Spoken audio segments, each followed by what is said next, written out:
Running Elk's blood froze as he discovered the golden-haired woman walking freely among his people, her blue eyes unflinching when they met his, across the Apache camp. The truth about why this white woman had chosen to live among his tribe and the scars she carried from her past would shatter everything he believed about his enemies and change his future forever. Before we continue, don't forget to subscribe to the channel, like the video, and comment where in the world you're watching from. Let's go. Running Elk returned to his people with the weight of responsibility pressing heavily upon his shoulders. The tribal council had sent him to Fort Laramie to negotiate with the white soldiers to secure promises that the sacred hunting grounds would remain untouched. The journey had been long, the negotiations bitter, and the promises as thin as morning mist. He knew they would evaporate just as quickly when gold or opportunity beckoned the white settlers. As his horse crested the final ridge overlooking the valley where his band's teepees stood in neat rows, Running Elk felt the familiar tightening in his chest. Home, but for how much longer? The afternoon sun cast long shadows across the encampment,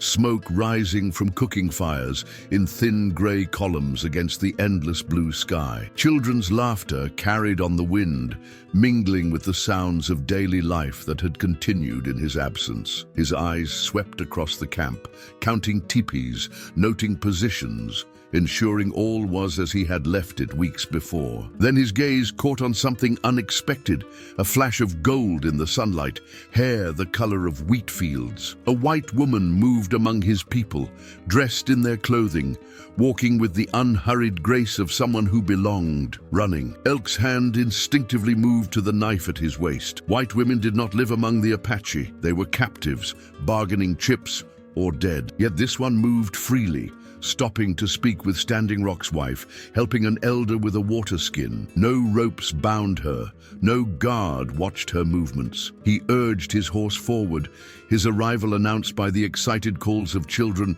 who spotted him first. Running Elk returns. Running Elk is home. They raced toward him, small brown bodies darting between teepees. Behind them, the adults emerged, his father, Standing Cloud, wise and weathered as the mountains, his brother Swift Arrow, tall and proud, the other warriors and elders who had entrusted him with their future, and among them, watching him with eyes the color of the summer sky, stood the white woman. She did not shrink back or cower as he expected. She stood her ground, chin lifted slightly, regarding him with a calm that seemed impossible for her kind. My son," Standing Cloud greeted him, raising a hand in welcome. "Your journey was long. We have much to discuss." Running Elk dismounted, embracing his father briefly. His eyes never left the white woman. "Who is she?" he asked, his voice low. "Why is she here walking free among our people?" Standing Cloud followed his gaze. "She is called Catherine, or she was. Our women call her Bright Water now. She has lived with us through 2 changing of the seasons." "A captive?" Running Elk asked, though he already knew the answer. "No." Standing Cloud's voice was firm. "She came to us willingly, seeking shelter. The council voted to allow her to stay." Running Elk's jaw tightened. "While I was gone, without my voice, you were chosen to speak with the white soldiers because you understand their ways," Standing Cloud reminded him. "Perhaps that is why you should also understand her presence here." Before Running Elk could respond, Swift Arrow approached, clasping his brother's shoulder in greeting. "The spirits have guided you home safely, brother. Come, there is food and rest waiting in your teepee." Running Elk allowed himself to be led away, accepting the greetings of his people, but his thoughts remained fixed on the golden-haired woman. As he reached his teepee, he turned back, finding her still watching him, her face unreadable. "Who is she really?" he asked Swift Arrow once they were alone. "What white woman abandons her people to live among us?" Swift Arrow hesitated. "Her story is her own to tell, but know this, she has earned her place here. She heals the sick with knowledge from both our world and hers. She has saved lives, including mine," came a small voice from the entrance. Running Elk turned to find Little Fox, his nephew, standing in the doorway. The boy who had been near death from fever when Running Elk departed now stood strong, his eyes clear and bright. "She knew what plants to mix when the fever wouldn't break," Little Fox continued. When our medicine man's prayers weren't enough, she brought different medicines. She stayed awake for 3 nights, cooling my skin with wet cloths. Running Elk studied the boy, noting the healthy glow in his cheeks that had been absent before. He nodded slowly, but suspicion still coiled inside him like a rattlesnake. White people did not help the Apache without reason, without something to gain. "The council meets tonight," Swift Arrow said, "to hear of your journey. She will be there." "Why?" Running Elk demanded. "Council meetings are not for women, especially not white women." Swift Arrow's expression hardened slightly. "Much has changed while you were gone, brother. The world presses closer every day. We must adapt or perish. Brightwater has knowledge of the white man's plans. She has helped us avoid their soldiers twice." Running Elk's suspicions deepened. "So she is a traitor to her own kind. Why would she betray her people to help ours?" "As I said," Swift Arrow replied, "her story is her own to tell." Night fell over the camp, the darkness punctuated by the orange glow of fires. The elders gathered in the council teepee, seated in a circle around the central fire. Running Elk took his place among them, his back straight, his face betraying none of the turmoil within. Across the fire sat the white woman, Brightwater, her golden hair bound in a single braid, her skin pale in the firelight despite the sun's kiss. Standing Cloud opened the meeting with a prayer to the ancestors, smoke from his pipe rising toward the opening at the top of the teepee, carrying their words to the spirits above. Then he turned to Running Elk. "Speak, my son. Tell us what you learned among the white soldiers." Running Elk shared everything. The tense negotiations, the false promises, the plans he had overheard for a new fort to be built closer to their hunting grounds. He spoke of the increasing numbers of settlers, of the railroad they planned to build that would cut through sacred land. "They speak of peace with their mouths," he concluded, "but their eyes look to our land with hunger. They will not stop until they have taken everything." The elders murmured among themselves, faces grim in the firelight. Standing Cloud nodded slowly, as if Running Elk had merely confirmed what he already knew. "Brightwater," the old chief said, turning to the white woman, "you have heard what my son says. Is this the truth as you know it?" All eyes turned to her. She met Running Elk's gaze steadily before addressing Standing Cloud. "Your son speaks truth," she said, her voice accented but clear in their language. "The army has orders to secure the territory for the railroad. They will not honor any agreements that stand in the way of this." "And how do you know this?" Running Elk challenged. "Did they share their plans with the woman?" Something flickered in her eyes. Anger, perhaps, or pain. "My father was Colonel James Blackwood," she replied evenly. "Before his death, he commanded Fort Laramie. I grew up hearing their strategies, their true intentions behind closed doors." Murmurs rippled through the council. Running Elk felt as if the ground had shifted beneath him. The daughter of a colonel, living among them. "If you are the daughter of this important white chief," he said, "why are you here? Why would you abandon the comfort and safety of your people's fort to live in our teepees?" Brightwater's gaze never wavered. "Because your people took me in when mine cast me out. Because here I found honor and truth, even in hardship. Among your people, I am Brightwater. Among mine, I was nothing but a stain to be hidden away." Standing Cloud raised his hand for silence as the murmurs grew louder. "These are matters for another time. Tonight, we must decide how to protect our people with the knowledge we now have." He looked at Running Elk. "The council has voted to move our camp north toward the mountains, away from where the soldiers plan to build." "And she knows of this plan?" Running Elk asked, nodding toward Brightwater. "What if she is a spy sent to learn our movements?" The white woman's eyes flashed. "Abdu, if I were a spy, Running Elk, the soldiers would have found you long ago. I have been here for many moons while you spoke with white men. Who has more opportunity to betray whom?" The logic of her words stung him, but he maintained his composure. "Trust is earned, not given." "Yes," she agreed quietly, "it is, and I have worked to earn mine here." Standing Cloud ended the discussion with a wave of his hand. "The decision is made. We move in 3 days' time. "Running Elk, you will lead the hunting party tomorrow. We need meat for the journey." He turned to Brightwater. "You will help the women prepare the medicines we will need." As the council dispersed, Running Elk found himself walking behind Brightwater. In the moonlight, he noticed a scar that ran along the back of her neck, disappearing beneath her clothing. A scar too deliberate to be an accident, too old to have happened among his people. Perhaps, he thought, there was more to her story than he had assumed. Perhaps there was truth to her words about being cast out by her own people. But one truth remained clear to him. She was dangerous. Dangerous because she walked between two worlds. Dangerous because his people had accepted her while he was gone. Most dangerous of all because something in her steady gaze had stirred his curiosity in a way he could not afford. Dawn broke over the encampment, painting the sky in shades of amber and rose. Running Elk emerged from his teepee, his mind still clouded with troubled sleep. Dreams of golden hair and blue eyes had pursued him through the night, mingling with visions of advancing soldiers and burning teepees. He shook his head to clear it, focusing instead on the day's hunt that lay ahead. The hunting party assembled at the edge of camp, 5 warriors, including himself and Swift Arrow. As Running Elk checked his bow and arrows, he became aware of a presence behind him. He turned to find Brightwater standing there, a small leather pouch in her hands. "For the journey," she said, offering him the pouch. "Medicines, in case any are injured." Running Elk stared at the offering, hesitating before taking it. Their fingers brushed briefly, and he was surprised by the calluses on her hands. Not the soft hands of a colonel's daughter who had lived in luxury, but hands that had worked hard, that had known pain. "Why do you still doubt me?" she asked softly, reading his expression. "Have I not proven myself in the time I've been here?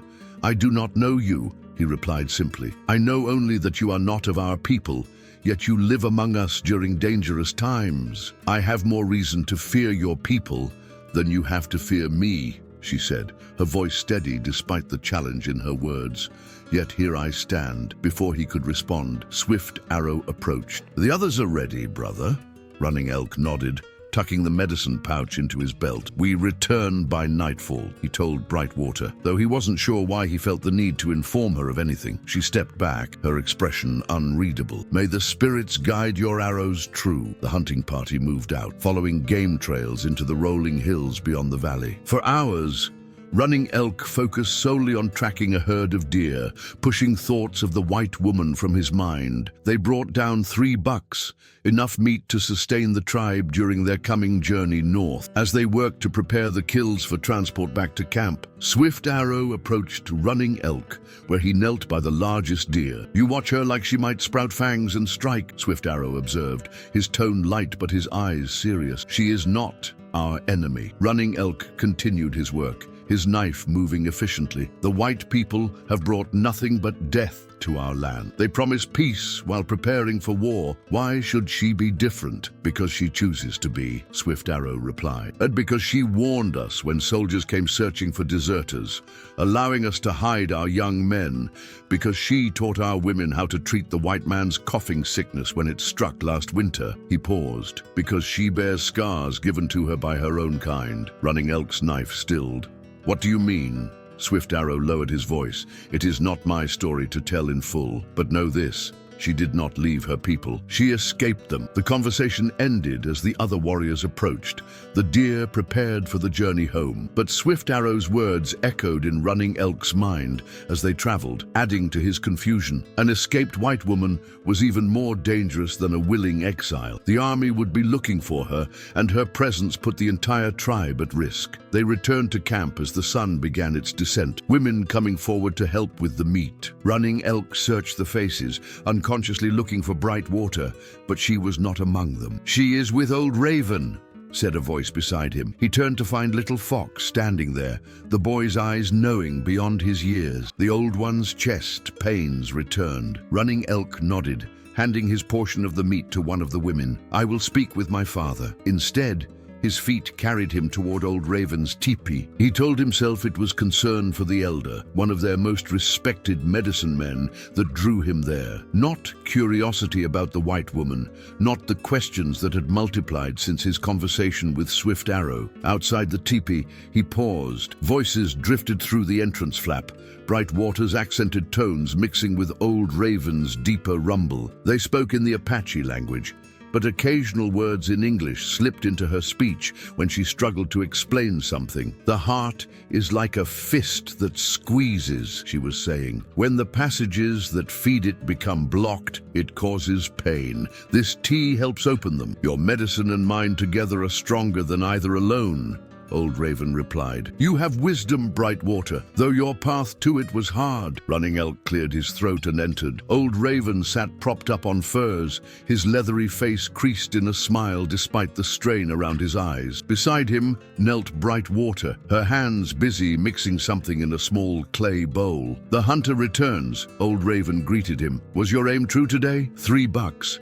Running Elk confirmed, his eyes moving to Brightwater. And I heard you were unwell. This old body betrays me more each season, Old Raven chuckled. But Brightwater's medicine eases the pain. He looked at the white woman with clear affection. She combines the knowledge of her people's healers with what I have taught her of our ways. Running Elk watched as she helped the old man drink from a small cup. Her movements were gentle, practiced, her focus complete. This was not the behavior of someone playing a role.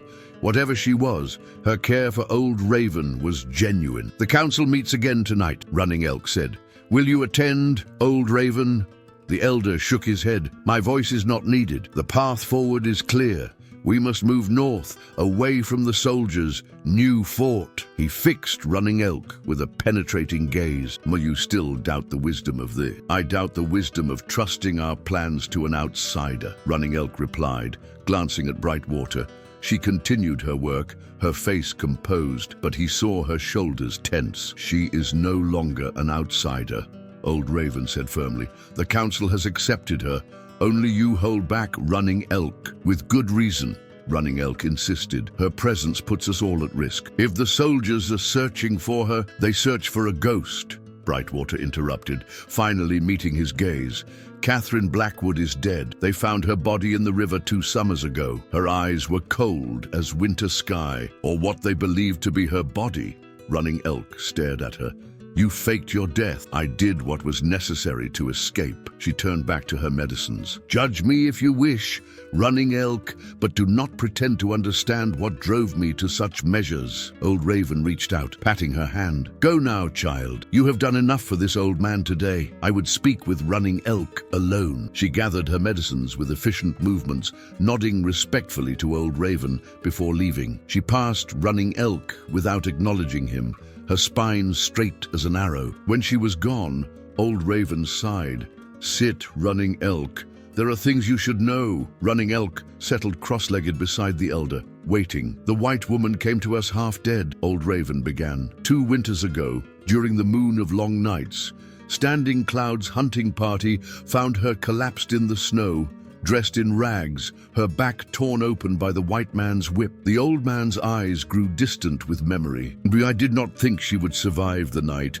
Her spirit was strong, but her body was broken. Running Elk listened in silence, trying to reconcile this image with the composed woman he had just seen. For many days, she burned with fever, speaking in her language of terrible things, of her father who gave her to a cruel man in marriage, of beatings and worse. Old Raven's voice lowered, of her child taken from her arms and given to others while she was locked away. She had a child, Running Elk asked, surprised. A daughter, born of violence. Old Raven nodded. When she finally woke clear-headed, she begged us to kill her rather than return her to her people. Standing Cloud offered her sanctuary instead. She has repaid that debt many times over with her knowledge and her loyalty. Running Elk absorbed this information, feeling his certainties shift uncomfortably. Why did you not tell me this when I returned? Would you have believed it without seeing her first?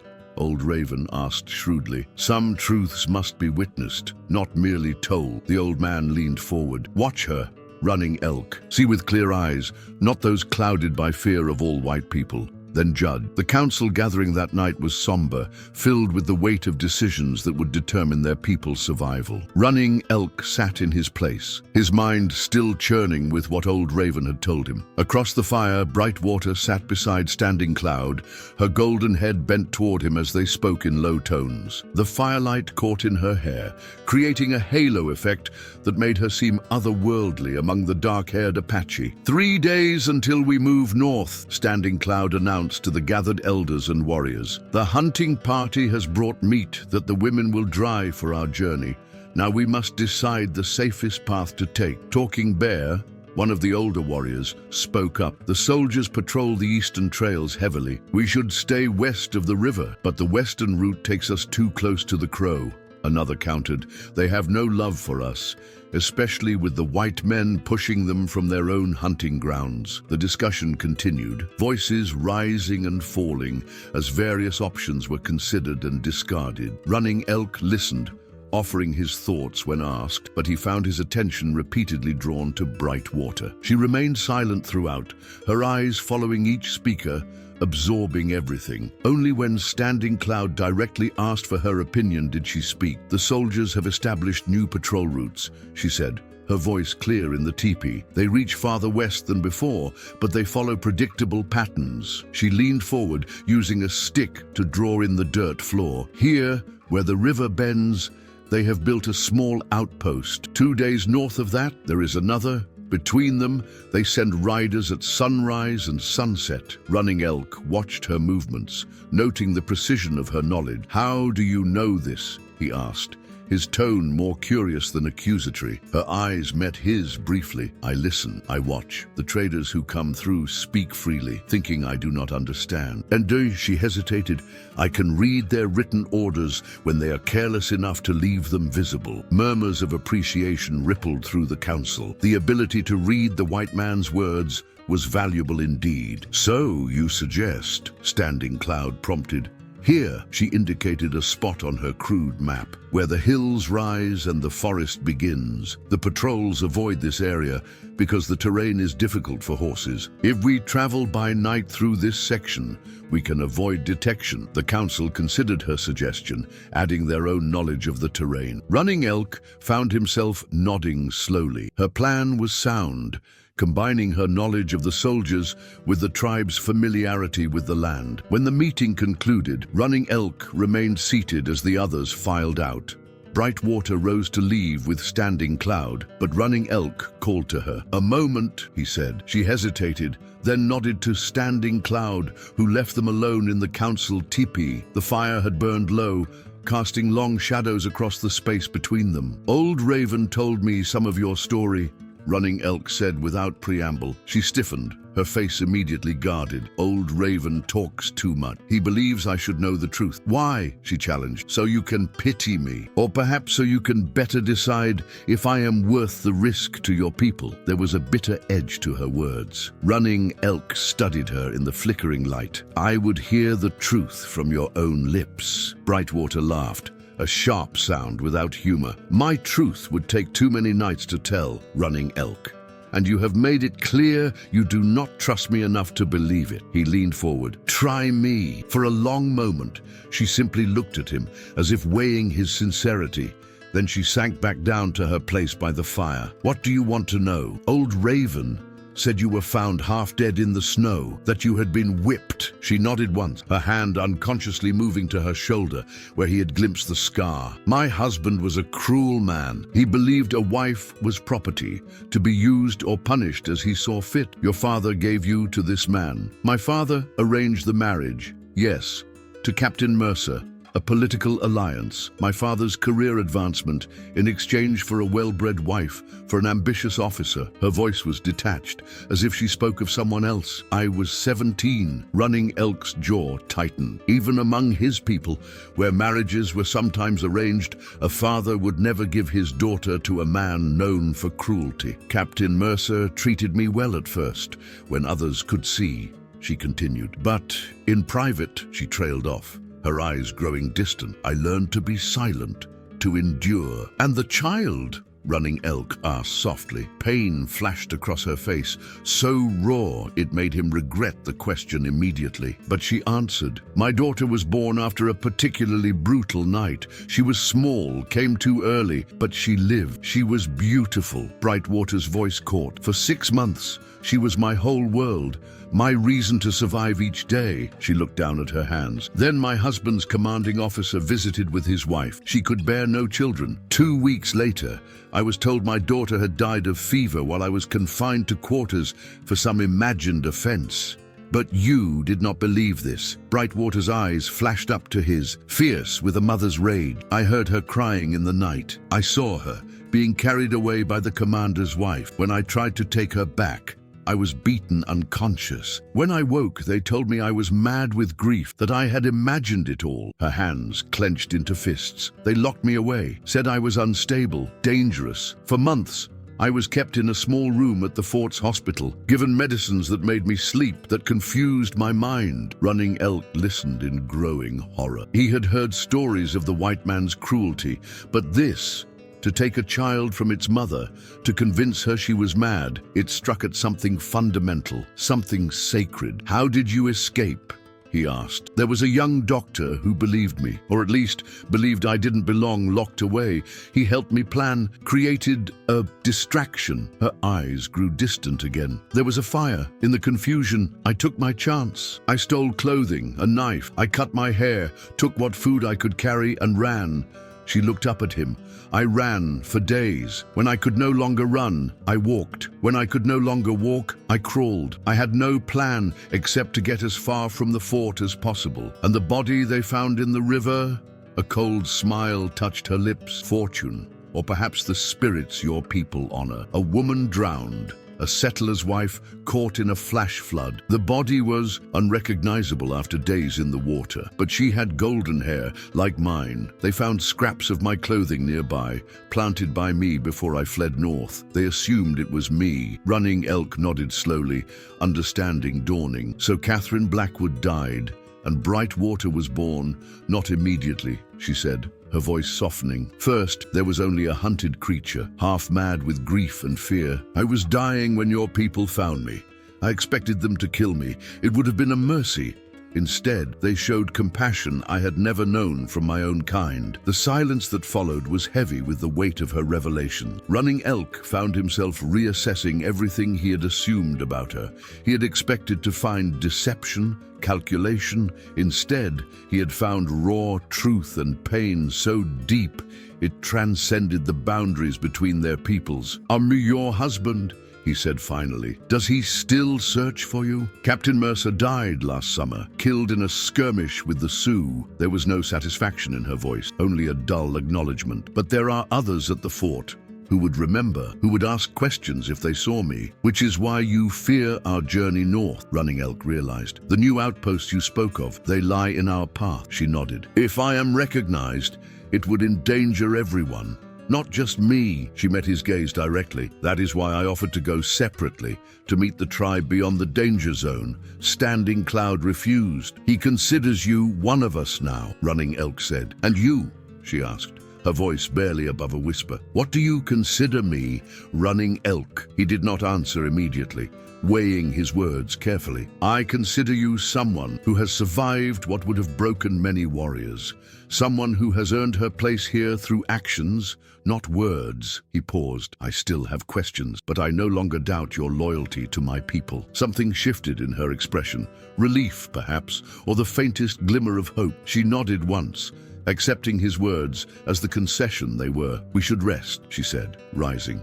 "Tomorrow brings much preparation for the journey." Running Elk stood as well, suddenly aware of how close they were in the dimly lit teepee. For a brief moment, neither moved, caught in some unspoken current between them. Then she stepped back, breaking the spell. "Good night, Running Elk." "Good night, Brightwater," he replied, using her Apache name deliberately, a small acknowledgement of her place among them. As she slipped out into the night, Running Elk remained by the dying embers, his thoughts in turmoil. The white woman was no longer just an abstract threat to his people. She had become real to him, a woman of flesh and blood, of suffering and courage. A woman who had lost everything, yet somehow found the strength to begin again among strangers. A woman who, despite everything, still risked herself for the people who had saved her. The next day dawned clear and cool, the camp already bustling with activity as preparations for the journey intensified. Women packed belongings and dried meat, children gathered kindling for the morning fires, and warriors checked weapons and horses. Running Elk emerged from his teepee after a night of restless sleep, his dreams haunted by Brightwater's story. He found Swift Arrow near the horses, checking the condition of their hooves before the long trek. "You spoke with her," Swift Arrow observed, without looking up. Running Elk nodded, unsurprised by his brother's perception. "Old Raven told me to see with clear eyes, so I listened to her story." And Swift Arrow straightened, facing him. "Her pain is real, her reasons for being here." Running Elk paused, searching for words. "They are not what I feared." Swift Arrow smiled slightly. "You begin to understand why our people accepted her." "I understand that she has suffered greatly at the hands of her own kind," Running Elk acknowledged, "that she has reason to hide among us. What I do not yet understand is why she risks herself to help us. Perhaps because kindness answered with kindness is the natural order of things," Swift Arrow suggested. "Or not everything requires complex motives, brother." Running Elk was prevented from responding by the approach of Little Fox, the boy's face alight with excitement. "Uncle, Father says I may ride with the scouts today as they check our path north." The boy's pride was evident in his straight posture and bright eyes. Running Elk ruffled his nephew's hair. "A great responsibility. You must listen carefully to what the scouts teach you." "I will," Little Fox promised. "Brightwater has been teaching me to recognize the soldiers' tracks. She says their boots leave different marks than our moccasins." Running Elk exchanged a glance with Swift Arrow. "Brightwater teaches you tracking." Little Fox nodded enthusiastically. "And reading. She shows me the white man's symbols and what they mean. She says knowledge is a weapon stronger than arrows." "She is wise in this," Running Elk admitted, surprised by the depth of the white woman's involvement in the boy's education. "Go now. The scouts will be waiting." As Little Fox raced off, Swift Arrow chuckled. "He worships her, you know. Since she saved him from the fever, he follows her like a shadow whenever she allows it." "She teaches him to read?" Running Elk asked, still processing this information. "She teaches any who wish to learn," Swift Arrow confirmed. "Several of our young ones now recognize the white man's words. It may serve them well in the times to come." Running Elk nodded slowly. Another piece of the puzzle that was Brightwater fell into place. She was not merely surviving among them. She was investing in their future, sharing knowledge that might help his people navigate the changing world. Throughout the morning, Running Elk found himself watching for her as he moved around camp, helping with preparations. He finally spotted her near the medicine lodge, working alongside the tribe's women to pack healing herbs and poultices for the journey. She worked efficiently, her movements sure, her conversation with the other women easy and natural. There was no artifice in her manner, no sense that she was playing a role. Impulsively, he approached the group. The women acknowledged him respectfully before continuing their work. Brightwater looked up last, her expression guarded when she recognized him. "The medicine supplies are nearly ready," she reported formally. "We have prepared extra for the children and elders." "Good," he replied, then hesitated. "I would speak with you, if you have a moment." Curiosity flickered in her eyes, but she nodded, excusing herself from the other women. They walked together toward the edge of camp, a respectful distance between them. "You teach Little Fox to read," Running Elk said without preamble. "Yes," she confirmed. "He is quick to learn. He remembers everything I show him." "Why?" She glanced at him, surprise evident in her expression. "Why teach him?" "Yes, our ways have sustained us for generations without the white man's writing." Brightwater stopped walking, turning to face him fully. "Your ways may have sustained you, but the world is changing, Running Elk. The white men will not stop coming. Their words on paper determine boundaries, treaties, Laws. If your people cannot read these words, they will always be at a disadvantage. He could not argue with her logic, though something in him resisted the idea that his people needed to adopt white ways to survive. What else do you teach him? He asked. I teach him about the white man's weapon, their strategies, their weaknesses. Her voice hardened slightly. I teach him how to survive in a world where more and more white settlers arrive each season. Running Elk studied her, struck by the fierce protectiveness in her tone. You care for him, for all the children. They are innocent, she said simply. They deserve a future. She paused, then added more quietly. Perhaps because I could not protect my own child, I feel drawn to protect these. The raw honesty of her admission caught him off guard. Before he could respond, shouts erupted from the northern edge of camp. Running Elk turned sharply, instantly alert. Riders coming, came the warning call from a sentry. Without hesitation, Running Elk sprinted toward the commotion, aware of bright water following close behind. Warriors were already gathering, weapons in hand. Standing Cloud stood at their center, calm but vigilant. How many? Running Elk asked as he reached his father. 5 riders, the sentry reported. White men, soldiers by their dress. Brightwater drew in a sharp breath beside him. Running Elk turned to her, noting the sudden pallor of her skin. Go to your teepee, he ordered quietly. Stay out of sight until we know why they have come. For once, she did not argue, slipping away through the gathering crowd. Running Elk watched her go before turning back to face the approaching threat. The soldiers rode into camp with the arrogant confidence of men who believed themselves superior by birthright. Their blue uniforms were dusty from travel, but their rifles gleamed with care. The leader, a lieutenant by his insignia, reined in his horse and surveyed the assembled Apache with barely disguised contempt.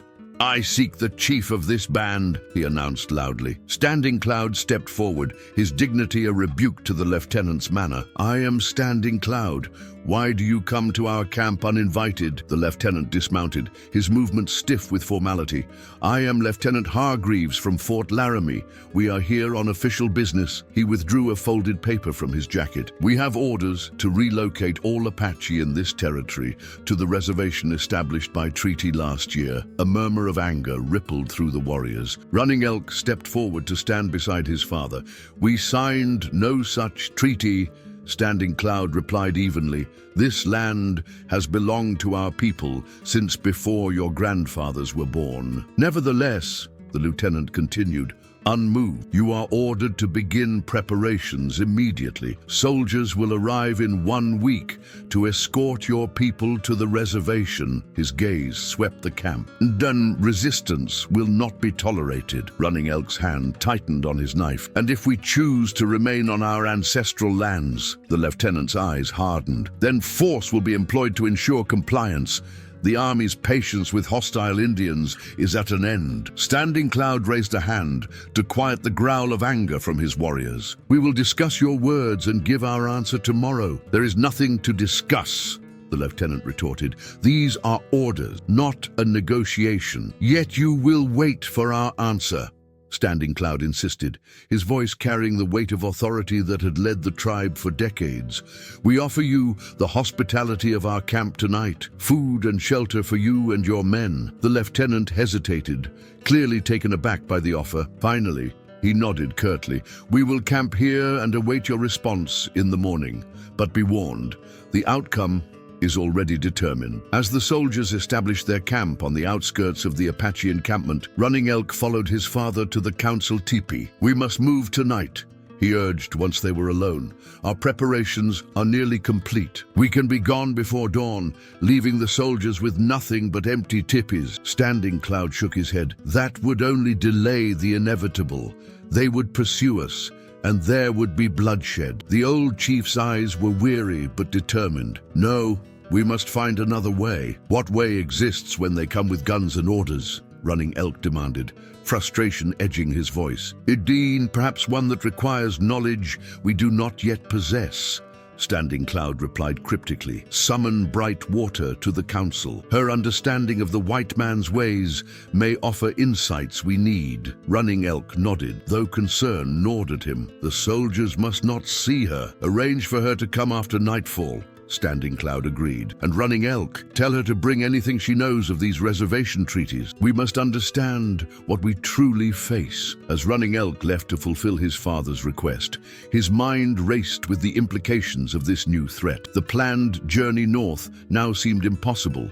They would be pursued, hunted. The future of his people hung in a precarious balance, and somehow, improbably, a white woman had become central to their hopes for survival. He found bright water in her teepee, as he had instructed. She sat cross-legged on a buffalo robe, her face composed but her hands restless, weaving a small strand of leather into complex knots and then unraveling it again. "You heard?" he asked, stepping inside after announcing his presence. "Every word," she confirmed, her eyes meeting his. "They mean to force your people onto the reservation at Fort Robinson. It is a barren place. Running elk, little game, poor soil. Your people would wither there."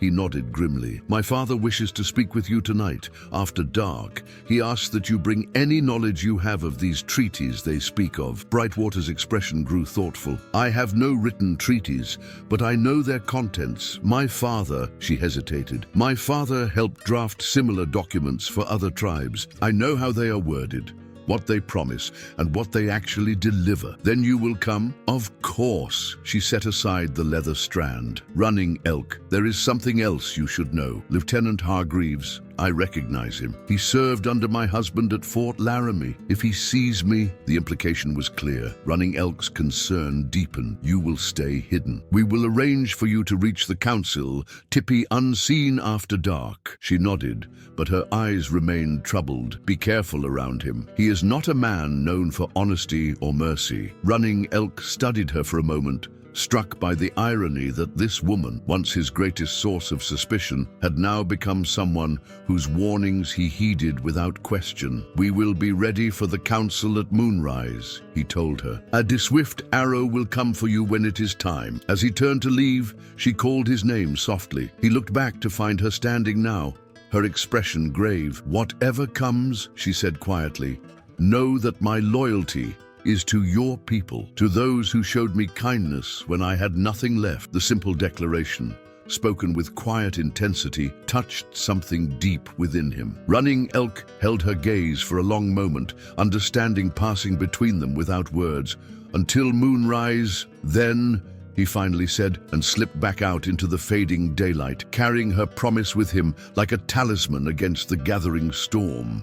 Twilight descended over the camp, shadows lengthening as fires were lit and evening meals prepared. The soldiers remained at the edge of the encampment, keeping to themselves but watching the Apache with wary eyes. Running Elk had posted warriors strategically throughout the camp, ensuring the visitors made no unwelcome explorations. He found himself outside Brightwater's teepee again as the first stars appeared in the darkening sky. Swift Arrow approached, nodding in greeting. "I will take her to the council when it is time," Swift Arrow said. "You should join father now.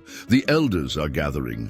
Running Elk hesitated. "The lieutenant has been asking questions about our preparations, about who lives in which teepee.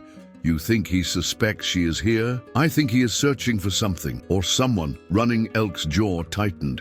"Keep her well hidden. Use the path behind the medicine lodge. The shadows are deepest there." Swift Arrow clasped his shoulder. "And they will guard her with my life, brother. Now go. Father needs your counsel." The council tippy was already filled with the tribe's leaders when Running Elk entered. Standing Cloud sat in his customary place, his face grave in the firelight. Old Raven had been helped to the gathering despite his frailty, his presence a testament to the seriousness of the situation. "My son," Standing Cloud acknowledged him. "We were speaking of the soldiers' ultimatum. There can be no acceptance of their terms," said Tall Horse, one of the older warriors. "The reservation is a prison. Our people would die slowly there, without honor. And if we resist, we die quickly under their guns," countered another elder. "Either way, death awaits." "Perhaps not," Standing Cloud said. "We have faced threats before and survived." "Not like this," Tall Horse insisted. "The white man's numbers grow each season. Their weapons improve, while our hunting grounds shrink. This is different." The debate continued, voices rising and falling as various options were considered. Running Elk listened, noting the divide forming between those who favored resistance at any cost and those who sought some middle path. A soft sound at the entrance drew his attention. Swift Arrow entered first, scanning the teepee before nodding to someone outside. Then Brightwater slipped in, a dark blanket draped over her head and shoulders, concealing her distinctive hair. She moved quietly to sit beside Standing Cloud, keeping her face lowered. Brightwater joins us, Standing Cloud announced, and the discussions immediately quieted. And she brings knowledge of the white man's treaties and ways. All eyes turned to her as she lowered the blanket from her head, revealing her face in the firelight. She met their gazes steadily, showing no fear, despite being the center of attention. "Tell us what you know of these reservations," Standing Cloud prompted. Brightwater nodded, gathering her thoughts before speaking. "The reservations are lands set aside by the government for Indian tribe. In theory, they are meant to provide a protected space where traditional life can continue while the tribes learn farming and other skills the white men value. And in reality," Running Elk asked, her eyes met his briefly. "In reality, they are places of confinement.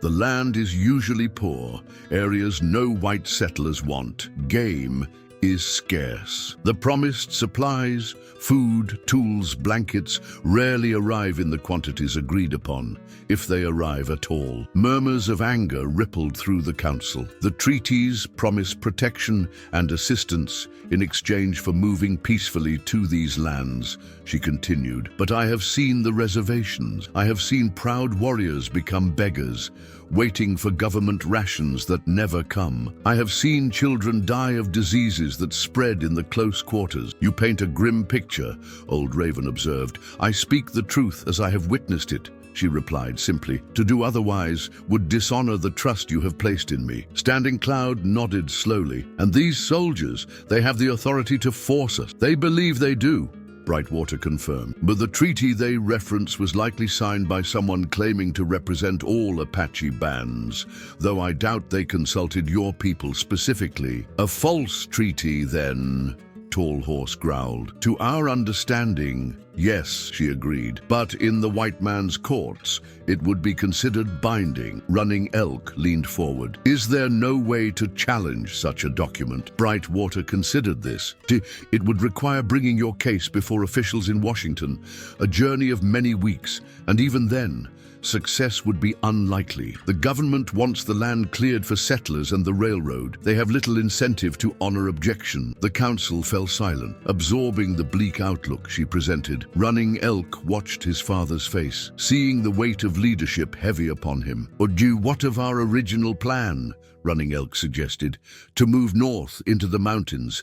We are still prepared to leave. The soldiers would follow," Brightwater cautioned. "Lieutenant Hargreaves is not a man to accept defiance. He would pursue, and with more men." "Then we fight," Tall Horse declared, several warriors nodding in agreement. "And die," Old Raven countered softly. "Our women and children along with our warriors." Standing Cloud raised his hand for silence. "There must be another path," he turned to Brightwater. "You understand their ways. What alternatives exist that we do not see?" She was quiet for a long moment, her brow furrowed in concentration. "There may be one possibility," she finally said, hesitantly. "But it would require deception and risk, but less risk than either fighting or surrendering." All attention focused on her intently. "The lieutenant carries written orders," she explained. "Orders that specifically name your band and this location. If those orders were to disappear and be replaced with different ones, you can forge such documents," Running Elk asked, surprised. A ghost of a smile touched her lips. "My father insisted I learn proper penmanship, including the formal style used in military correspondence, and I have seen enough official orders to know their format. Even with false orders, the lieutenant knows what his mission is," Tall Horse objected. "Yes," Brightwater acknowledged, "but military men follow the written word above all else. If new orders directed him elsewhere, with appropriate signatures and seals, he would be compelled to obey." Standing Cloud's eyes gleamed with new hope. "What would these new orders say? That there has been a mistake, that this band of Apache is already designated for a different reservation, perhaps the one near Fort Wingate, which is hundreds of miles from here and in the opposite direction." Brightwater's confidence grew as she elaborated, and the orders could apologize for the confusion and direct him to return to Fort Laramie immediately to receive updated instructions. Running Elk nodded slowly, the audacity of the plan both concerning and appealing. It could work, but how do we obtain his orders to replace them? And how do we create these false orders without the proper paper and seals? Another elder asked. Brightwater looked directly at Running Elk. See, I will need access to the lieutenant's saddlebags where such documents are typically kept. As for creating the forgery, she reached into the small pouch at her waist and withdrew a folded square of paper, yellowed with age. I have kept this blank military letterhead since my escape. I thought someday it might prove useful. The council stared at her in amazement. Running Elk found himself impressed by her foresight. Indeed, the risk is great, Standing Cloud observed. If discovered, I alone would bear the consequences, Brightwater said firmly. As a white woman caught impersonating military authority, the blame would fall solely on me. We would not allow that, Running Elk stated, surprising himself with the vehemence in his voice. Her eyes softened momentarily as they met his. It may not be a choice any of us can make if it comes to that. Standing Cloud looked around the council. We must decide, do we attempt this deception or seek another path? One by one, the elders and warriors voiced their opinions. The consensus formed gradually. The risk was great, but the alternatives were worse. Finally, only Running Elk's vote remained. I support the plan, he said, his eyes finding Brightwater's across the fire. Jad, but not the condition that she alone bears the risk. We face this threat together, as one people. A murmur of agreement rippled through the council. Standing Cloud nodded. Decision made. Then it is settled. We will proceed with Brightwater's plan. The old chief turned to her. What do you need to succeed? Access to the lieutenant's belongings, she replied. Paper, ink, and quiet to work. And a distraction to ensure the soldiers' attention is elsewhere when the exchange is made. Standing Cloud nodded. Running Elk will arrange for what you need. The rest of us will prepare as if for departure, to maintain the appearance that we intend to comply with their demands. He looked around the council. We move forward with caution and courage. As the council dispersed, Running Elk remained behind with Brightwater and his father. I will need to work through the night to prepare the document, she told them. By morning, it must be ready. I will arrange a diversion at dawn, Running Elk said. Something to draw the soldiers' attention while we make the exchange. Standing Cloud placed a hand on Brightwater's shoulder. You risk much for my people. We will not forget this. She bowed her head slightly. Your people became my people when you took me in. I do this for all of us. After Standing Cloud had left, Running Elk and Brightwater remained by the dying fire, the weight of the coming deception heavy between them. Are you certain you can reproduce the necessary document? He asked quietly. Yes, she replied without hesitation. I spent years watching my father draft orders, observing the phrases used, the formalities required, and she hesitated. I practiced his signature many times, for reasons that no longer matter. Running Elk studied her in the flickering light, seeing both strength and vulnerability in her features. Why did you keep the military paper all this time? Insurance, she admitted, in case I was ever discovered and needed to create travel papers or some other document to escape again. She gave a small, sad smile. And I never imagined I would use it to protect an Apache village. Life follows unexpected paths, Running Elk observed. Indeed, she looked down at her hands. Running Elk, if this fails, it will not fail, he interrupted firmly. But if it does, she persisted, promise me something. He waited, watching her gather her thoughts. Promise me you will lead your people away from here, regardless of what happens to me, that you will find a safe place, even if it means leaving me behind. The request struck him like a physical blow. The thought of abandoning her to the soldiers' mercy was suddenly, unexpectedly intolerable. I cannot make such a promise, he said, his voice low and intense. You must, she insisted.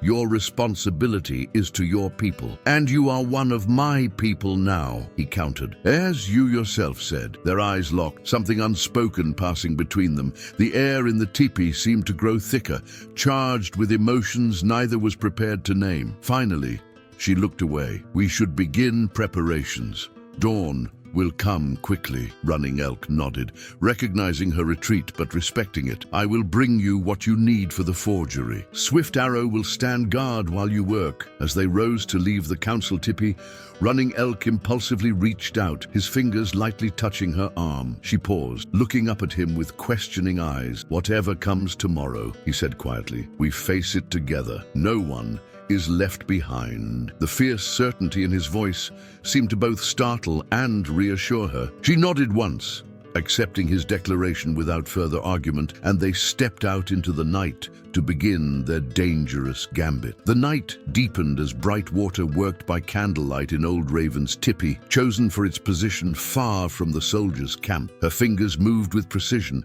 as she carefully drafted the forged orders on the yellowed military letterhead. Years of watching her father's administrative work had taught her the formal language, the proper formatting, the small details that lent authenticity to official documents. Running Elk had brought her everything she needed: ink, a pen fashioned from a bird's quill, sealing wax, and a small brass button from an old military jacket that could press an impression resembling an official seal. Swift Arrow stood guard outside, ensuring no one approached. Running Elk himself had gone to observe the soldiers, to determine where the lieutenant kept his orders and how best to access them. The exchange would need to be flawless, completed in moments without detection. As Brightwater worked, her mind drifted to the intensity in Running Elk's eyes when he had refused to promise to leave her behind. The fierce protectiveness had startled her.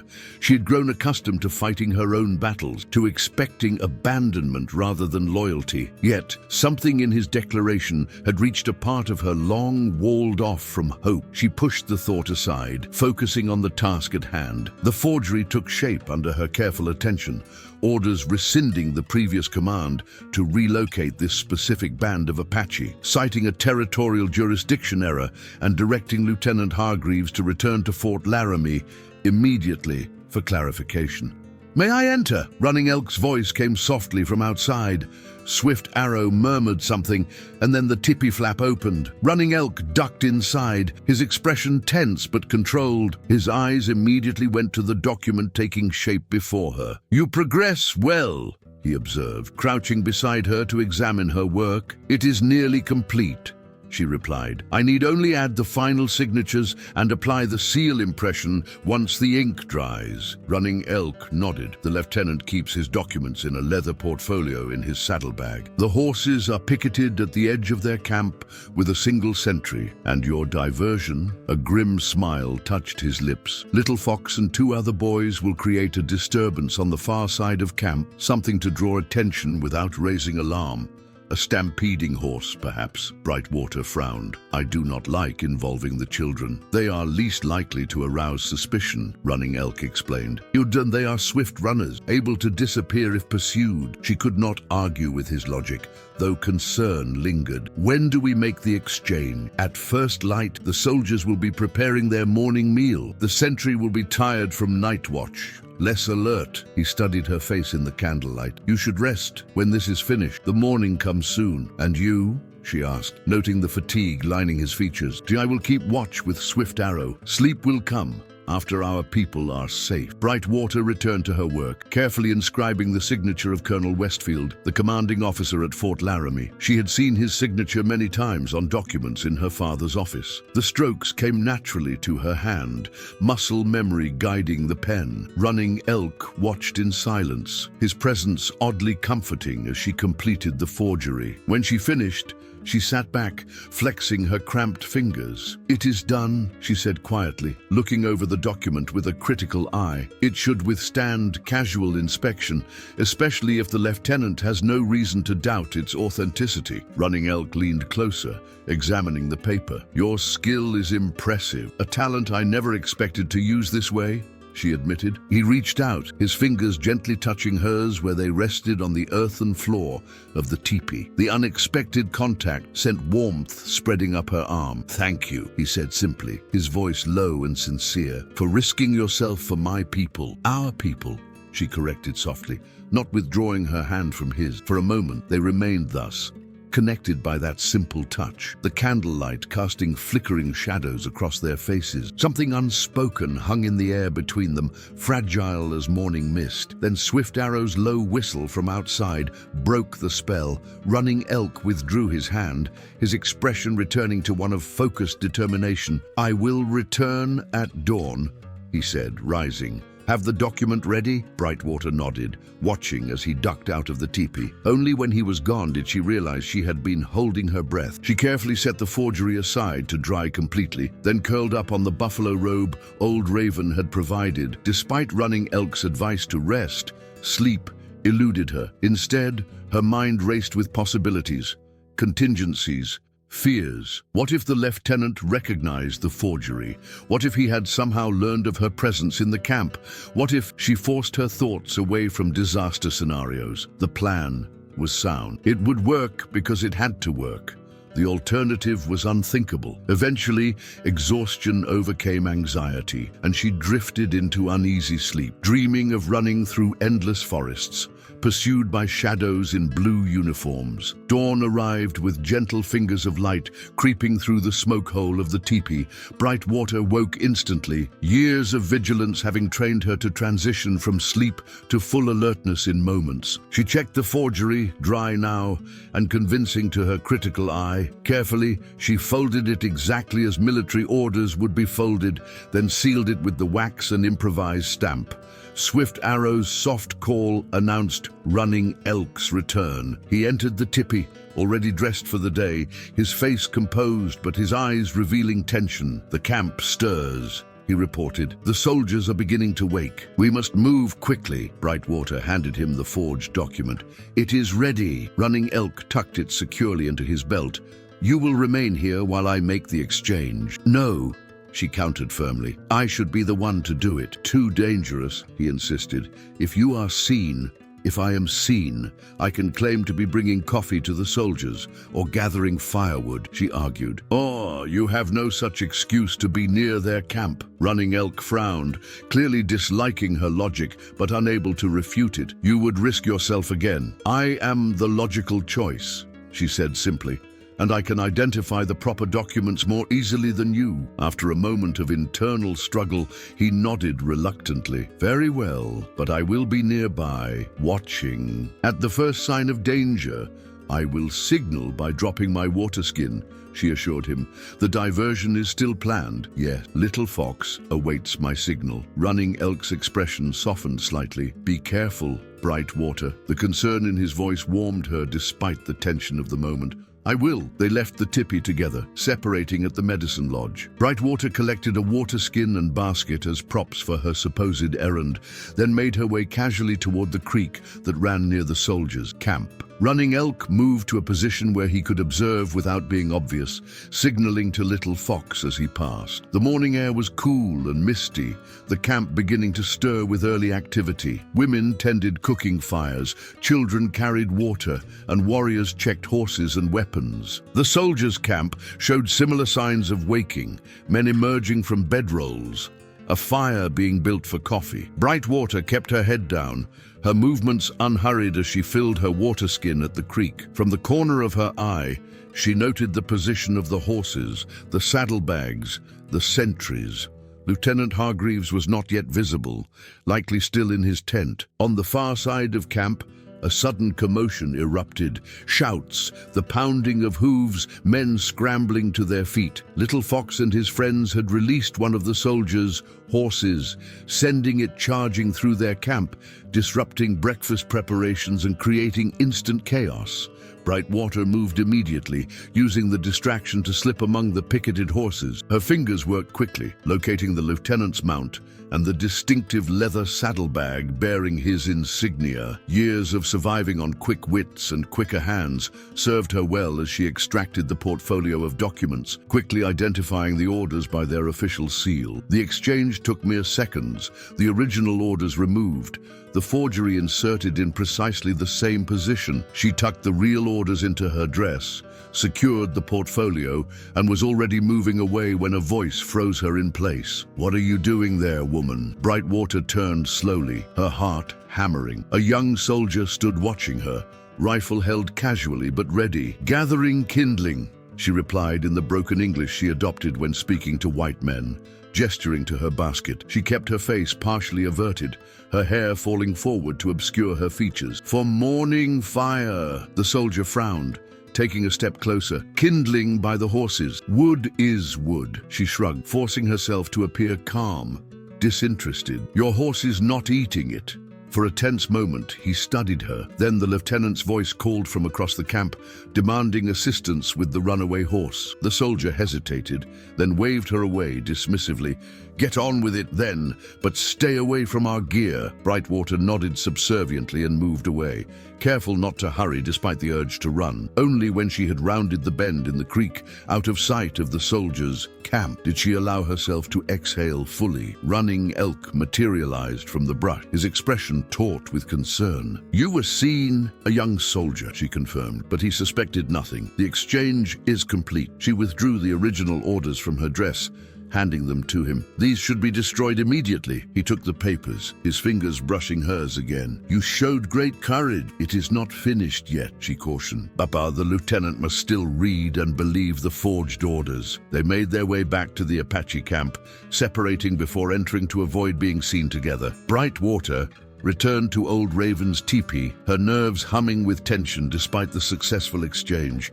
Now came the waiting, perhaps the hardest part of all. The morning crawled by with excruciating slowness. The camp continued normal activities, though everyone moved with heightened awareness, casting frequent glances toward the soldiers. Standing Cloud had called for a council meeting to maintain appearances, discussing the preparations for relocation, as if they intended to comply with the original orders. Running Elk joined them, after ensuring the original orders were burned to ash. "It is done," he murmured to Standing Cloud. Now we wait." The waiting ended shortly before midday. Lieutenant Hargreaves approached the council teepee with two of his men, his expression thunderous. Standing Cloud rose to meet him, dignified and calm. "We require more time to prepare our people," Standing Cloud began, playing his role perfectly. "That will not be necessary." The lieutenant cut him off, clearly struggling to control his anger. "There has been a misunderstanding." Standing Cloud feigned surprise. "What misunderstanding?" The lieutenant withdrew the forged orders, his fingers tight on the paper. "It appears this band was not intended for relocation at this time. My orders have been amended." Running Elk maintained a neutral expression, though his heart raced. "So we are not to be moved." "Not by my detachment," the lieutenant replied stiffly. "I am recalled to Fort Laramie immediately for clarification." Relief flooded through the council, carefully concealed behind stoic faces. Standing Cloud nodded gravely. "The spirits move in mysterious ways," he observed. "Perhaps they wish us to remain on our ancestral lands after all." The lieutenant's jaw tightened at what he perceived as superstitious nonsense. "We depart within the hour, but mark my words, this matter is not concluded. The army will return, and we will be here," Standing Cloud replied with quiet dignity.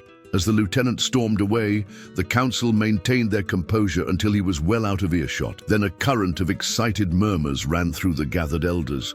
They had won a reprieve, temporary perhaps, but valuable beyond measure. Running Elk met his father's eyes across the teepee. "We should still move north, as planned. When they discover the deception," Standing Cloud nodded in agreement. "We leave at nightfall, spread the word." As the council dispersed to prepare, Running Elk slipped away to find Brightwater. She needed to know their plan had succeeded, that her courage and skill had bought their people precious time. Running Elk found Brightwater at the edge of camp, helping the women pack dried meat and supplies for the journey. Her head was bent in concentration, golden hair catching the midday sun. She looked up as he approached, her eyes immediately questioning. "It worked," he said simply. The lieutenant and his men prepared to leave. Relief washed over her face, tension draining from her shoulders. He believed the orders. He was angry, but did not question their authenticity. Running Elk allowed himself a small smile. Your skill saved many lives today. Around them, the camp buzzed with quiet activity. Word had spread quickly that the soldiers were departing and that the tribe would move north at nightfall. There was urgency in the preparations now, but also a current of cautious optimism. We still must leave quickly, Brightwater observed. Aye, when the lieutenant returns to Fort Laramie and discovers the deception, we will be long gone by then, Running Elk assured her. Into the mountains where the soldiers' horses struggle and their supplies run thin, she nodded, returning to her work. Running Elk lingered, watching her methodical movements as she wrapped bundles of pemmican in hide. You should prepare your own belongings, she said without looking up. And I am nearly finished here. I came to tell you something else, he replied. Lieutenant Hargreaves asked questions about our people before he left. How many warriors? How many teepees? But he also asked if we had seen any white people in the area. Brightwater's hands stilled. Did he ask specifically about a woman? No, his question seemed general, but his manner, Running Elk, hesitated. He was searching for something beyond what he said, or someone. She murmured. After all this time, could they still be looking for me? Perhaps not for you specifically, Running Elk suggested, but for any white person living among Indians. Such things are noticed. She nodded, understanding his meaning. White captives, or in her case, white refugees, were always of interest to the army. They represented a challenge to the neat division between civilized and savage that justified the government's policies. I will be careful, she promised. When we travel, I will keep my face covered, my hair hidden. That may not be enough, Running Elk said, lowering his voice. If soldiers patrol the northern trails as you warned, the risk of discovery remains. Their eyes met, shared concern passing between them. The tribe's safety and her own were now inextricably linked. If she were captured, questioned, forced to reveal what she knew of the Apache's movements, I have considered this, she admitted. Perhaps I should travel separately, as I suggested before. Meet you beyond the dangerous territory. Running Elk's expression hardened. We have discussed this. No one travels alone. My presence increases the risk to everyone, she insisted. And your knowledge increases our chance of survival, he countered. We need your understanding of the soldiers' movements, their tactics, and if anyone falls ill on the journey. He left the sentence unfinished, but his meaning was clear. Her medical skills had saved lives before and might be needed again. Brightwater sighed, recognizing the logic, but still troubled. At least let me disguise myself more thoroughly. Darkening my skin, my hair, do what you must. Running Elk agreed. But you remain with us. The intensity in his voice made her look up, really look at him. Something had shifted in his manner toward her, something profound, but still unspoken. The warrior, who had once viewed her with suspicion, now stood firm in her defense. As you wish, she conceded softly. A commotion near the center of camp drew their attention. The lieutenant and his soldiers were mounting up, preparing to depart. Standing Cloud stood watching them, his posture dignified and calm. The entire tribe had gathered to witness the soldiers' exit, their faces carefully neutral despite the victory this represented. Running Elk and Brightwater moved closer, joining Swift Arrow and Little Fox at the edge of the gathering. Little Fox beamed with pride, clearly aware of his role in the morning's success. Sure, you did well, Brightwater told the boy quietly. Your diversion was perfectly timed. Little Fox stood taller at her praise. I was not afraid. Running Elk said I must be brave like a warrior, and I was the bravest, she agreed, ruffling his hair affectionately. The lieutenant gave a curt nod to Standing Cloud, then signaled his men. Without further ceremony, they rode out of camp, dust rising behind them as they headed east toward Fort Laramie. The Apache watched in silence until the last rider disappeared from view. Only then did subtle celebrations begin, not cheers or obvious displays that might be heard if the soldiers lingered nearby, but quiet exchanges, relieved smiles, gentle embraces between family members. They had won this battle without bloodshed, a rare and precious victory. Standing Cloud approached Running Elk, his weathered face solemn despite the triumph. We move as planned, As soon as darkness falls. The people are ready, Running Elk confirmed. The young men have scouted our path. We will travel along the ridgeline, avoiding the usual trails. Standing Cloud nodded, then turned to Brightwater. And your knowledge and courage served us well today. The council acknowledges this debt. Brightwater bowed her head respectfully. I only repaid what was already owed. The old chief studied her for a moment. My son speaks highly of your skills. He says you see the world through both Apache and white eyes, understanding both but belonging to neither. She hesitated, uncertain how to respond to this assessment. It is not a criticism, Standing Cloud assured her. It is a rare gift to stand at the crossing of two worlds. Such vision may guide us in the difficult days ahead. With those cryptic words, he moved away to consult with the other elders, leaving Brightwater and Running Elk to consider his meaning. He speaks of the future, Running Elk explained, of how our people must adapt to survive, a future that grows more uncertain with each passing season, she observed. Running Elk's gaze traveled over the camp, the women packing belongings, warriors checking weapons, children helping as they could. We have survived for generations. We will continue to survive, but at what cost? Brightwater asked softly. What will remain of your traditions, your way of life? The question hung between them, impossible to answer, yet impossible to ignore. Running Elk had no illusions about the challenges his people faced. The tide of white settlement was unstoppable, a flood that would eventually reach even the most remote mountains. We take what matters with us, he said finally. Our stories, our ceremonies, our connection to the land and each other. The rest, he shrugged, the rest changes as all things must change. Brightwater was struck by the wisdom in his words, the pragmatic acceptance that did not diminish his determination to preserve what mattered most. It was a perspective she had rarely encountered among either her own people or his. This ability to face hard truths without surrendering to despair. You should rest before the journey, Running Elk advised, changing the subject. The path will be difficult, especially at night. She nodded, suddenly aware of the exhaustion pulling at her limbs after the tension of the morning. Wake me when it is time to leave. As she turned to go, he spoke again. Brightwater, she paused, looking back at it. What you did today, it will become part of our story. The white woman who used the soldiers' own words against them to protect her adopted people. A complicated emotion washed over her, pride mingled with humility, belonging tempered by the knowledge that she would always be different. I did what was necessary, as anyone would. No, Running Elk said simply, not as anyone would. As you did. The quiet certainty in his voice followed her as she made her way back to her teepee, a warmth that lingered even as she closed her eyes to seek the rest she desperately needed. Darkness fell quickly in the mountains,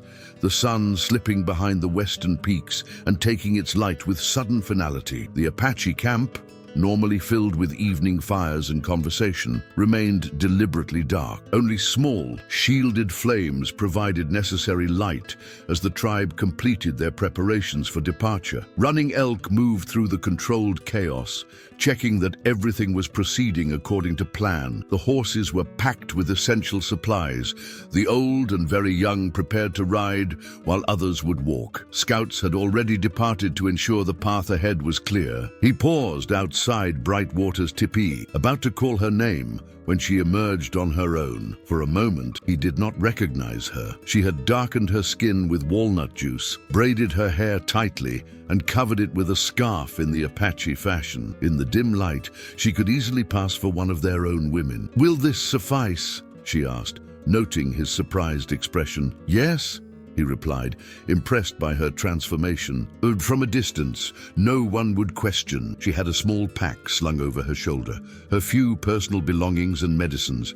Everything else she would leave behind, as they all would. The teepees would remain standing, a ghost camp to confuse any pursuers about how recently they had departed. I am ready, she said simply. Together they joined the gathering at the edge of camp where Standing Cloud was giving final instructions. The tribe would travel in groups, following the same path but separated by enough distance to avoid creating an obvious trail. Warriors would flank the column, watching for danger. We travel until dawn, Standing Cloud concluded. Then rest briefly before continuing. The mountains will shield us by tomorrow's nightfall. With quiet efficiency, the first group departed, melting into the darkness like shadows. The second followed 20 minutes later. Running Elk would lead the third group, which included Brightwater, Swift Arrow, and several families with young children. As they waited for their turn to depart, Brightwater stood beside Running Elk, watching the camp they were abandoning, the place that had become her home, where she had found healing and purpose after escaping a life of cruelty and confinement. "We will build a new home," Running Elk said quietly, reading her thoughts. "I know," she replied. "It is not the place that matters, but the people." He nodded, understanding exactly what she meant.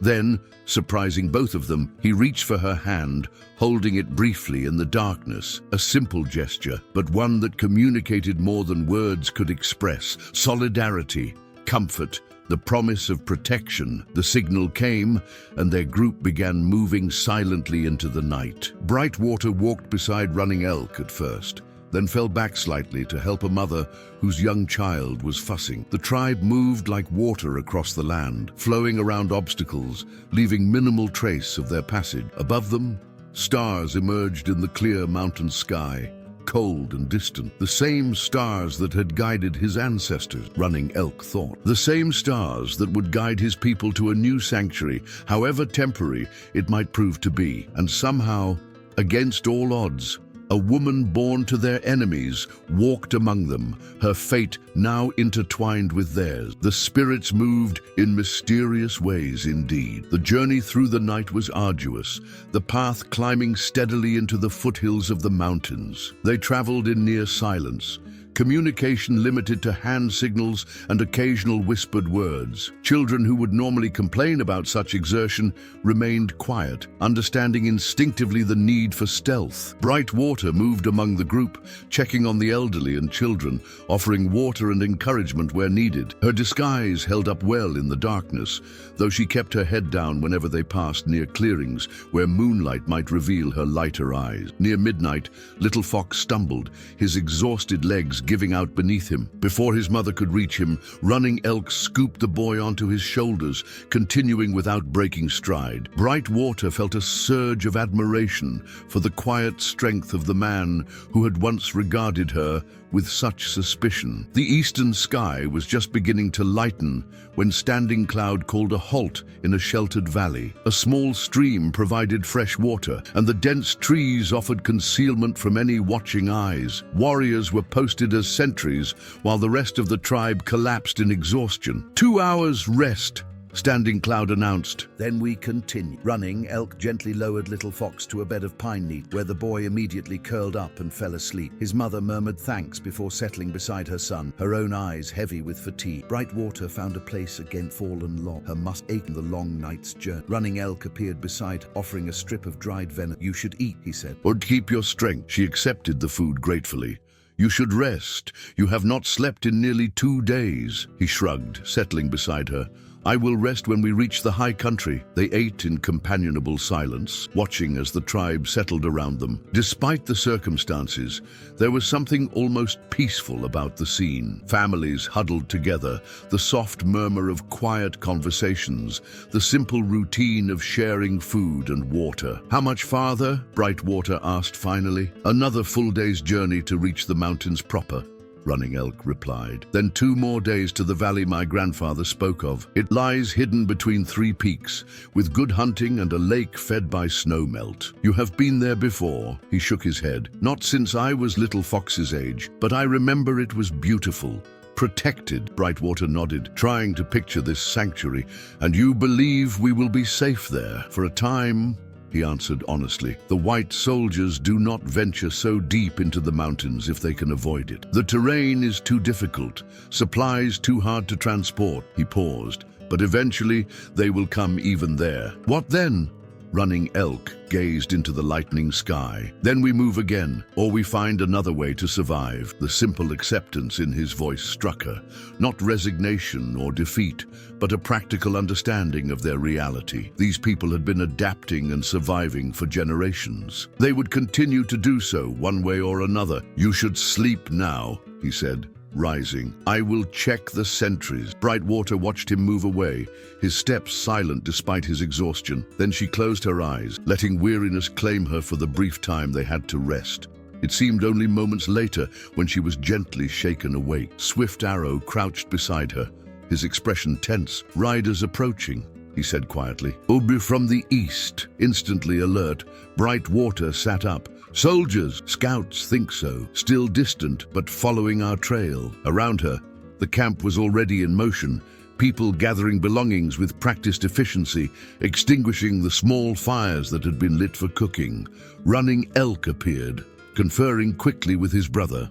"How many?" "Perhaps 10, Swift Arrow replied. "Moving fast. Lieutenant Hargreaves must have discovered the forgery sooner than we expected," Brightwater said, joining them. "Or sent riders ahead to Fort Laramie while he continued to follow us." Running Elk nodded grimly. "Either way, we must move quickly. The path ahead narrows through a canyon. If we can reach it before they sight us, we can lose them in the higher terrain." Standing Cloud approached, his face grave. "The young and strong must go ahead at speed. The elders and children will follow as quickly as they can, with warriors to protect them. I will stay with the second group," Brightwater volunteered immediately. "My skills may be needed if anyone falters." Running Elk looked as if he might object, but Standing Cloud nodded. "Yes. My son will lead the first group ahead to secure the canyon. Swift Arrow will command the warriors with the second group." Within minutes, the tribe had separated into the two parties. Running Elk paused before departing with the advance group, his eyes finding Brightwater among those preparing to follow more slowly. "Be vigilant," he told her. "If the soldiers appear, hide immediately. Do not let them see you." She nodded, understanding his concern. Her capture would be disastrous, not only for her, but potentially for the entire tribe if she were forced to reveal their destination. "Go!" she urged. "We will follow as swiftly as possible." For a brief moment, something unspoken passed between them. Concern, yes, but something deeper as well. Then he was gone, leading his group at a fast trot up the rising trail toward the canyon. The second group moved more deliberately, the pace set by the oldest members and the mothers carrying small children. Brightwater walked alongside Old Raven, supporting him when the path grew steep or rocky. Despite his age, the medicine man moved with surprising endurance, his breathing steady if labored. "You worry for him," Old Raven observed after they had been traveling for nearly an hour. Brightwater glanced at the old man, startled by his perception.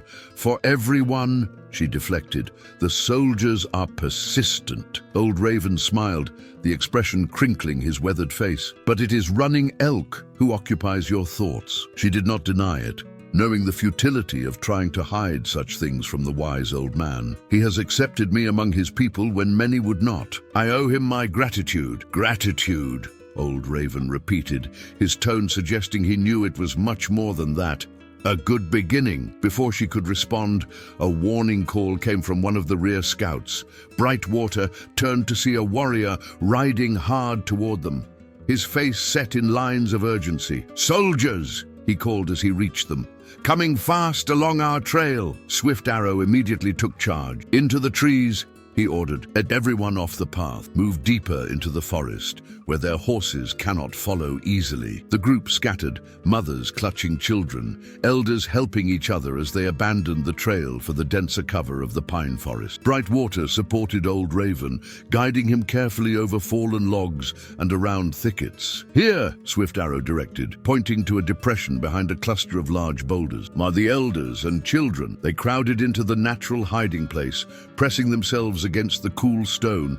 Warriors positioned themselves strategically, bows and rifles ready. "Stay with them," Swift Arrow told Brightwater. "Keep them silent." She nodded, gathering the youngest children close, murmuring reassurances. Old Raven sat beside her, his calm presence helping to keep panic at bay. Minutes stretched endlessly as they waited, ears straining for the sound of approaching horsemen. When it came, the distant thunder of hooves on the hard-packed trail, Brightwater felt her heart constrict. She pulled her scarf lower over her face, tucking away any stray golden hairs that might catch the sunlight. The soldiers passed within 50 yards of their hiding place, moving at a gallop, clearly following the more obvious tracks left by the first group. Lieutenant Hargreaves himself led them, his face set in grim determination. Brightwater counted 12 men total, a larger force than the scouts had initially reported. Only when the sounds of their passage had faded did Swift Arrow signal it was safe to emerge. The group gathered on the trail again, faces tense with the narrow escape. "They follow the first group," one of the warriors observed. "Our people are in danger." Swift Arrow nodded. "We must warn them." He turned to his fastest rider.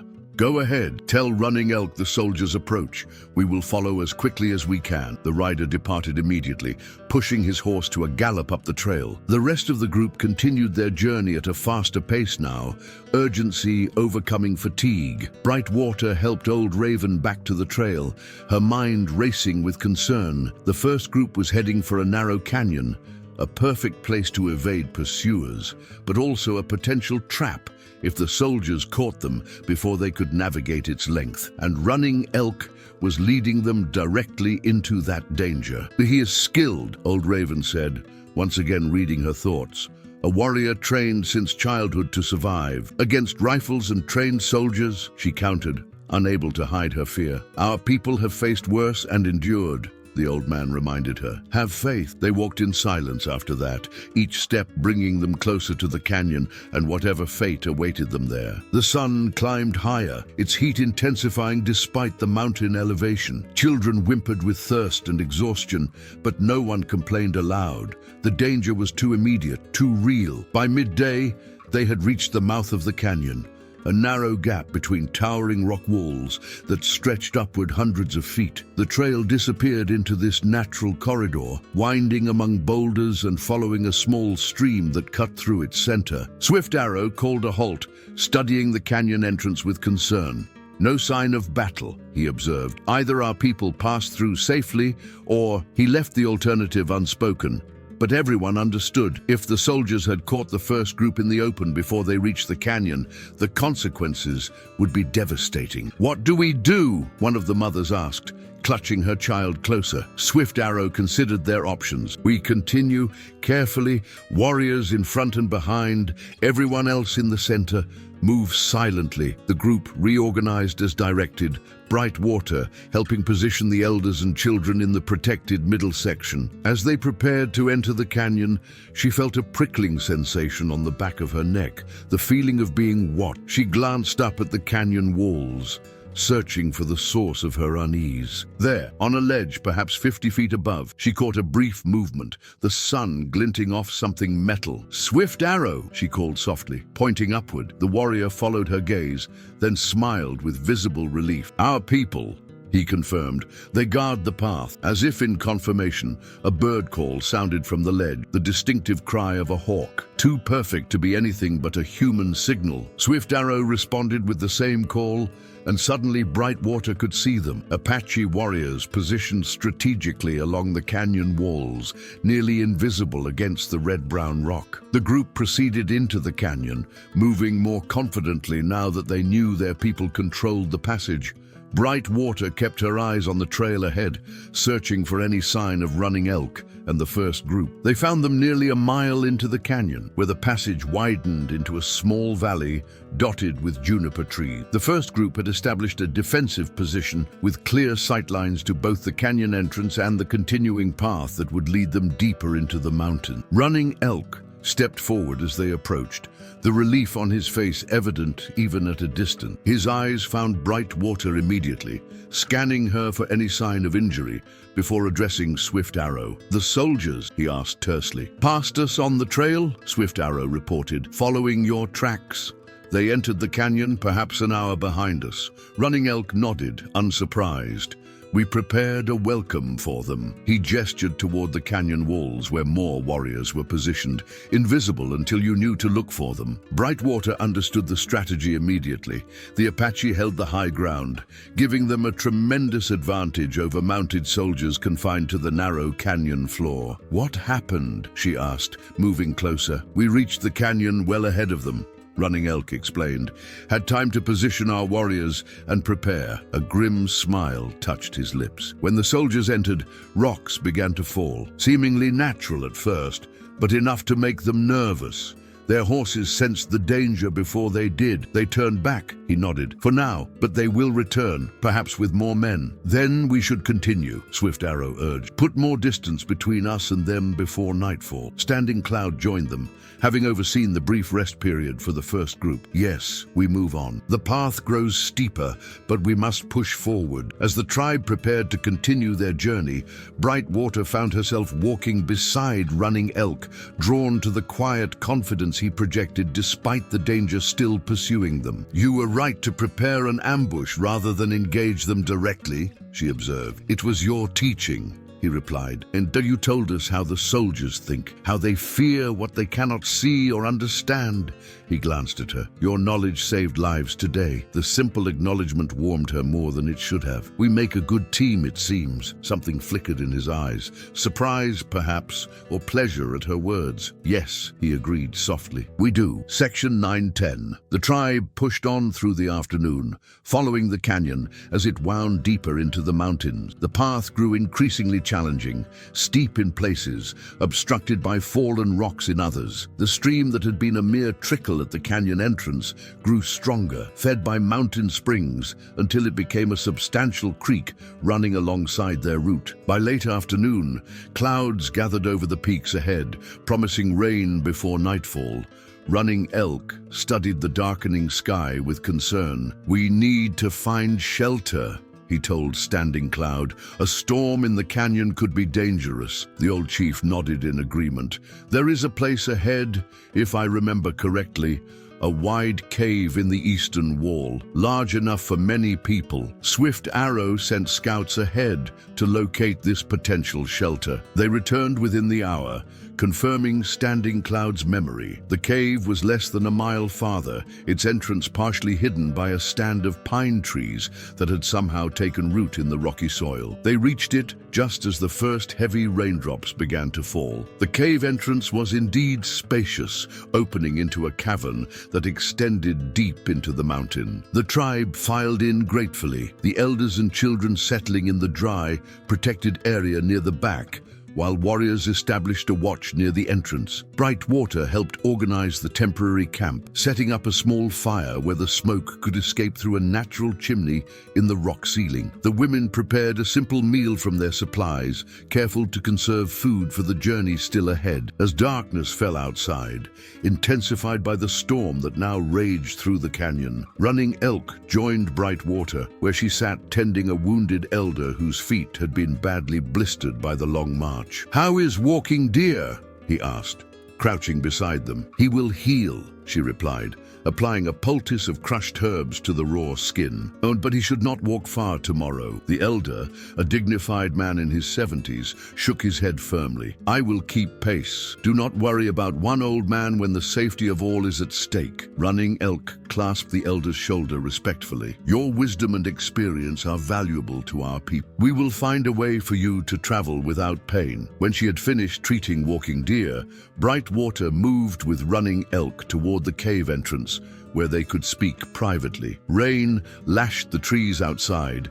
driven by a howling wind that echoed through the canyon. The storm is a blessing, Running Elk observed. It will wash away our tracks, confuse any soldiers still searching for us. Brightwater nodded, watching the dark shapes of the sentries just visible against the night. Will we reach your grandfather's valley tomorrow? Perhaps by nightfall, if we maintain a good pace. He studied her face in the dim light, filtering back from the main fire. You are tired. As are you, she countered. Yet here you stand, still watching over everyone. A faint smile touched his lip. It is my responsibility. One you carry well, she said softly. For a moment, they stood in comfortable silence, listening to the storm and the quieter sounds of the tribe settling for the night. Families clustered together for warmth, children already sleeping after the exhausting day's journey. Even in these harsh circumstances, there was a sense of community, of belonging. I've been thinking about what my father said, Running Elk finally spoke, about you standing at the crossing of two worlds. Brightwater glanced at him, curious. What of it? He was right. You understand the white man's ways, their thinking, yet you have embraced our life, our struggles. He paused, choosing his next words carefully. And such vision could be valuable not just in times of crisis, but in the days to come. What do you mean? Running Elk turned to face her fully. The world is changing. My people cannot live as we always have, isolated, avoiding contact with the white settlers. Their numbers are too great, their determination too strong. Sooner or later, we must find a way to exist alongside them without surrendering who we are. Brightwater considered his words. You believe I could help with this? I believe you already are, he said simply, teaching our children to read, to understand the white man's documents, showing us how their soldiers think, how their systems work. His voice lowered. And building a bridge between worlds that too often meet only in bloodshed. The implication of his words settled over her, not just acceptance within the tribe, but a role, a purpose that extended beyond mere survival. It was more than she had dared to hope for when she had fled her former life. I would be honored to serve your people in such a way, she said carefully. If that is truly what you wish. What I wish, Running Elk began, then hesitated, something shifting in his expression. The firelight caught the planes of his face, highlighting the strength there, but also a vulnerability she had rarely glimpsed. What I wish is not simply for you to serve my people, Brightwater. It is for you to consider them truly your own. The significance of his statement was not lost on her. He was offering something profound, not just a place among them, but a complete belonging, a home. Before she could respond, a low call came from one of the sentries.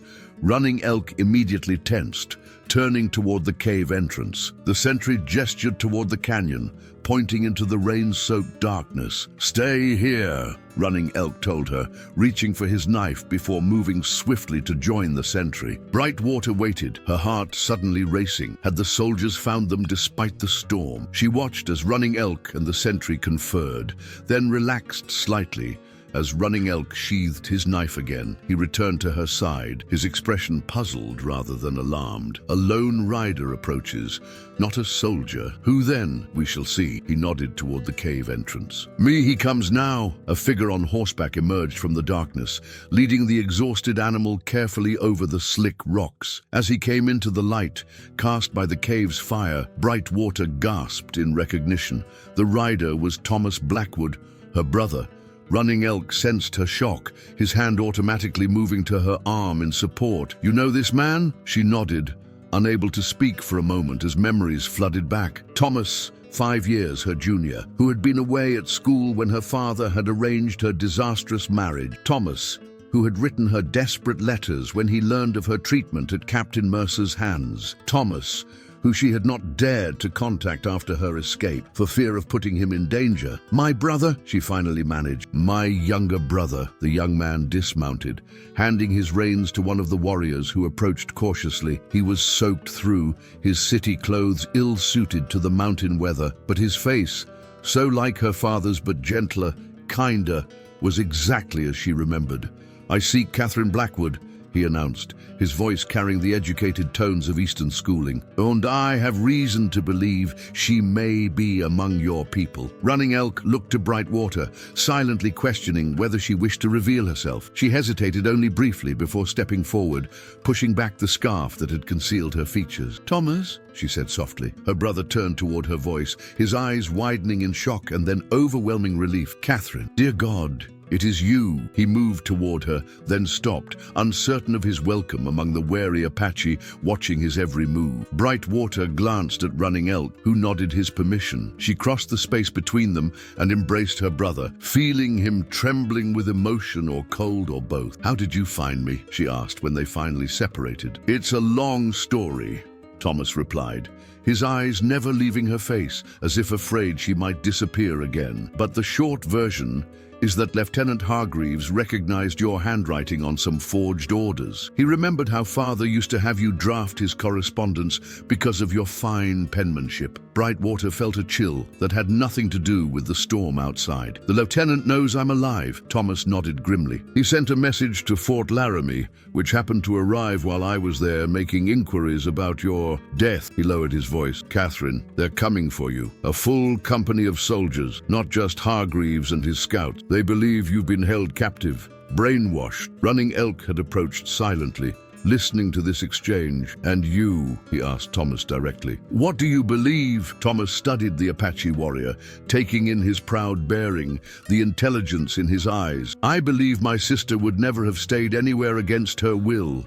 Not after what she endured with Mercer." He turned back to Brightwater. "I came to warn you and to help if I can." Standing Cloud joined them, having been alerted to the stranger's arrival. "You are welcome to our fire," he told Thomas formally. "Any brother of Brightwater is a friend to our people." Thomas looked confused at the unfamiliar name, but Brightwater squeezed his arm in reassurance. "Later," she murmured, "I'll explain everything." The four of them moved deeper into the cave, away from the sentries and the howling storm. Other tribe members watched curiously but respectfully, giving them space to speak privately. "When will the soldiers come?" Running Elk asked without preamble. "They were preparing to depart when I left," Thomas replied. "That was 3 days ago. I rode ahead, taking trails I thought they might overlook." He glanced at his sister. "I've spent the last 2 years working as a surveyor for the railroad. I know these mountains better than most soldiers." "How many men?" Standing Cloud inquired. "And at least 30, well armed." Thomas's expression was grim. "Captain Reynolds commands them. He's known for his thoroughness when dealing with Indian matters." Brightwater felt cold dread settling in her stomach. She knew Reynolds by reputation, a brutal man who saw all Indians as enemies, to be eliminated rather than people to be understood or negotiated with. "We must leave at first light," Running Elk decided, looking to his father for confirmation. "Push harder for the valley." Standing Cloud nodded in agreement. "Yes, but the old and young will struggle with such a pace." "I know another way," Thomas offered hesitantly. "A path that branches off from this canyon about 2 miles ahead. It's steeper, but leads more directly to the high country. Soldiers on horseback would find it nearly impossible to follow." Running Elk and Standing Cloud exchanged glances, clearly weighing the risk of trusting this stranger against the benefit of his knowledge. "Why would you help us?" Standing Cloud asked directly. "These are not your people." Thomas looked at his sister, his expression softening. "Because they protected Catherine when I could not. Because any people she chooses to live among must be worthy of loyalty." He turned back to Standing Cloud. "And because I've seen enough of how the army treats Indians to know that justice is rarely their true concern." His honest answer seemed to satisfy Standing Cloud. "We will consider your suggestion. For now, rest, eat. You have traveled far to bring this warning." As the old chief moved away to consult with the other elders, Thomas turned to his sister, his expression full of questions. "Catherine, or should I call you Brightwater now?" She smiled faintly. "Catherine Blackwood died in that river. I am Brightwater now, and you are truly happy here. Among—" he gestured vaguely at the surrounding tribe. "Among my people," she finished firmly. "Yes, Thomas. For the first time since I was taken from Father's house to become Mercer's wife, I am where I choose to be, doing what I choose to do." Thomas studied her face, seeing the certainty there. "Then I am glad for you, sister." His gaze shifted briefly to Running Elk, who stood a respectful distance away, but was clearly watching over them. "And Izzy?" Brightwater felt warmth rise to her cheek. "Running Elk is the chief's son, a respected warrior who has accepted me when many would not." A knowing smile touched Thomas's lips. "That doesn't quite answer my question." Before she could respond, Running Elk approached again. "You should both eat and rest. Tomorrow will bring many challenges." As they moved toward the main fire, where food was being shared, Brightwater found herself caught between 2 worlds in a way she had never expected, her past and present colliding in the form of her brother's sudden appearance. Yet instead of feeling torn, she felt strangely complete, as if a missing piece had finally fallen into place. What remained to be seen was whether this unexpected reunion would prove their salvation or their downfall. Section 1010. Dawn broke clear after the night's storm, the rising sun painting the canyon walls with golden light. The tribe was already awake, preparing for the day's journey with heightened urgency. Thomas's warning had spread through the camp, lending new speed to their preparations. Standing Cloud had called a council at first light, including Thomas in their deliberation. The young surveyor had sketched a rough map in the dirt, showing the alternate route he proposed and explaining its advantages. passages. The soldiers will expect you to continue through the main canyon, he explained. This smaller path is easily overlooked. I only discovered it because a Shoshone guide showed me last year. It's unmarked on any military maps. Running Elk studied the proposed route carefully.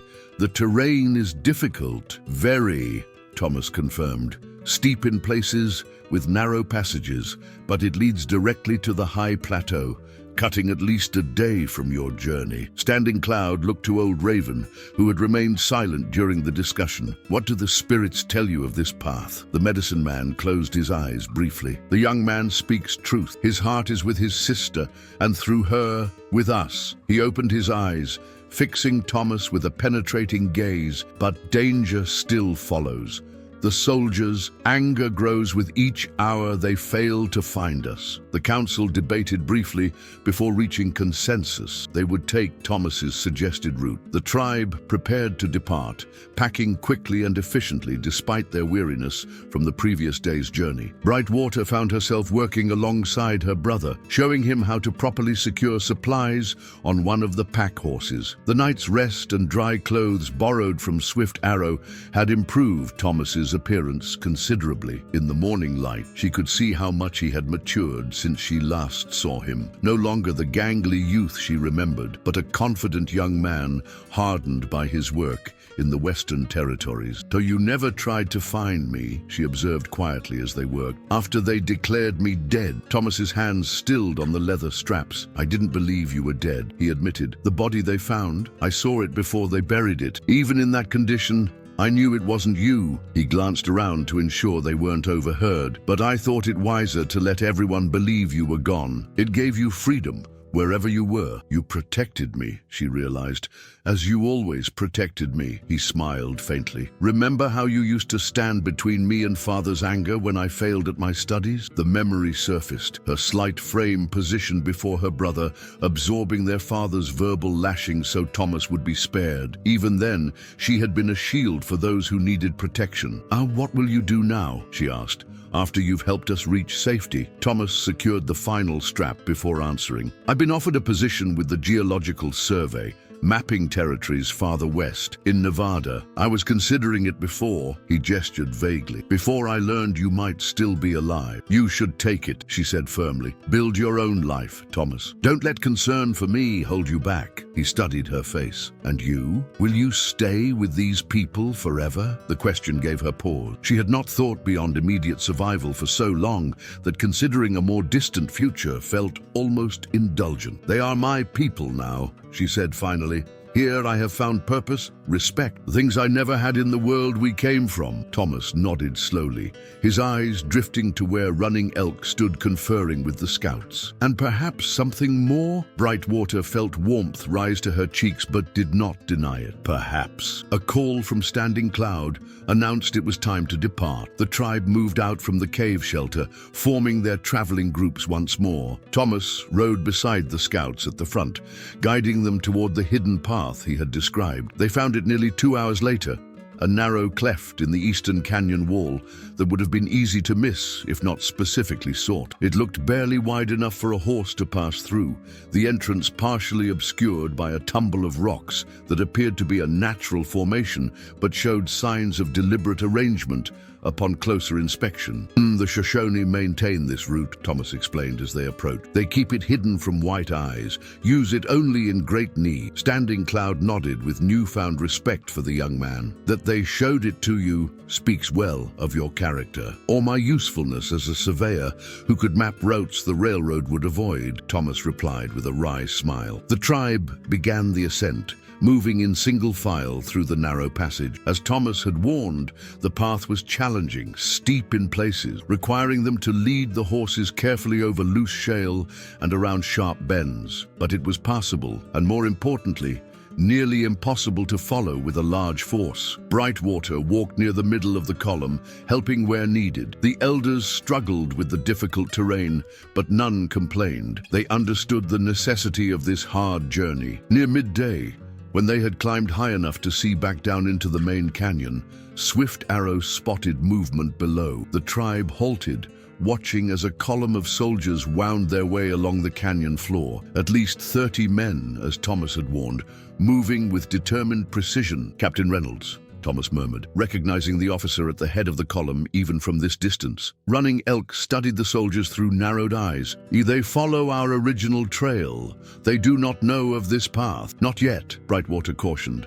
"But if they have trackers with them, we keep moving." Standing Cloud decided, "Put more distance between us and them before they discover their mistake." The ascent continued, growing more difficult as the afternoon progressed. The air thinned at the higher elevation, making breathing labored, especially for the older tribe members. They were forced to stop more frequently, though each rest was kept brief by the urgency of their situation. As the sun began its western descent, they finally reached the plateau Thomas had described, a relatively flat expanse, nestled between towering peaks, with alpine meadows and scattered stands of wind-twisted pines. A clear stream meandered through its center, fed by the snowmelt from the surrounding mountains. Standing Cloud called a halt at the edge of a small lake, its surface reflecting the cloud-streaked sky above. "We camp here tonight," he announced. "Tomorrow, we continue to the valley." The tribe set about establishing their temporary camp with practiced efficiency. Fire pits were dug, shelters erected from branches and hides, sentries posted at strategic points overlooking their back trail. The mood was cautiously optimistic. They had evaded immediate pursuit and were now in territory where the soldiers' advantages were minimized. Running Elk found Brightwater helping to prepare the evening meal, Thomas sitting nearby, the siblings conversing quietly as they worked. "Your brother's knowledge served us well today," Running Elk observed as he joined them. "The soldiers would have overtaken us in the main canyon." Thomas inclined his head in acknowledgement. "I'm glad I could help, though I fear Captain Reynolds is not a man who gives up easily. He will realize his mistake eventually. By then, we will be well hidden in the valley," Running Elk assured him, "a place where few white men have ever set foot." As darkness fell, the tribe gathered around the fires for warmth and comfort. Old Raven led a prayer of thanksgiving for their safe passage, his weathered voice rising into the star-filled sky. Despite their exhaustion and the danger still pursuing them, there was a sense of accomplishment, of having overcome one more obstacle in their long struggle for survival. Later, when most had retired to their shelters, Brightwater found herself drawn to the lakeshore. The moon had risen, casting a silver path across the dark water. She stood quietly, absorbing the peaceful beauty of this high mountain sanctuary. Footsteps approached. Running Elk, his silhouette unmistakable in the moonlight. He came to stand beside her, not speaking at first, simply sharing the moment of tranquility. "We will reach the valley tomorrow," he finally said, "a place where our people can rest, heal, prepare for whatever comes next." "And what does come next?" she asked softly. He turned to face her, his expression solemn yet gentle in the pale light. "That depends in part on you, Brightwater, on me. Our people face difficult choices in the days ahead. Continue to run and hide, knowing each safe place becomes harder to find, or seek some new path that allows us to maintain our ways while acknowledging the world changes around us." His voice lowered. "I would value your counsel in these matters, your perspective that bridges both worlds."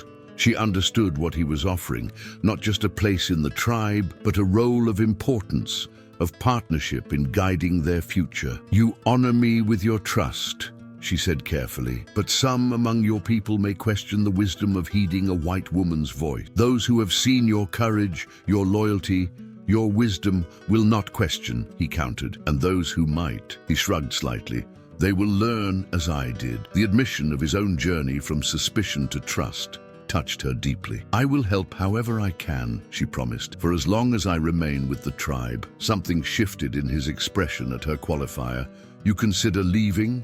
"No," she said quickly, "but with Thomas's arrival, with the soldiers' pursuit so focused on finding me specifically, I've wondered if my presence puts everyone at greater risk." Running Elk was silent for a long moment, his eyes never leaving hers. Then, with deliberate movements, he reached for her hand, a gesture of intimacy rarely displayed among his people. "When I first found you among my people," he said quietly. I saw only danger, a white woman whose presence threatened everything I sought to protect. Now I see that you are not separate from what I protect. You are part of it. His fingers tightened gently around hers. Our tribe is stronger with you, not despite you. The simple declaration, spoken with such quiet certainty, moved her more than any elaborate profession could have. Brightwater felt the last of her hesitation dissolve, replaced by a sense of belonging more profound than anything she had experienced since her mother's death many years before. Then I will stay, she said simply, not as Catherine Blackwood, nor even as Brightwater the outsider who was taken in,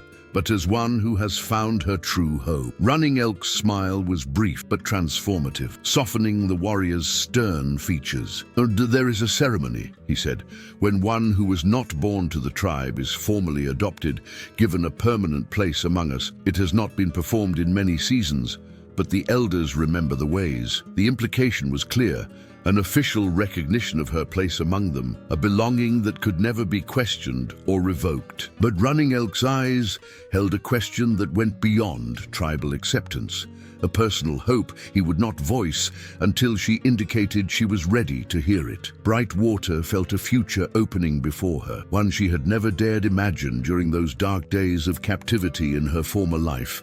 A future of purpose, of connection, of love, freely given and received.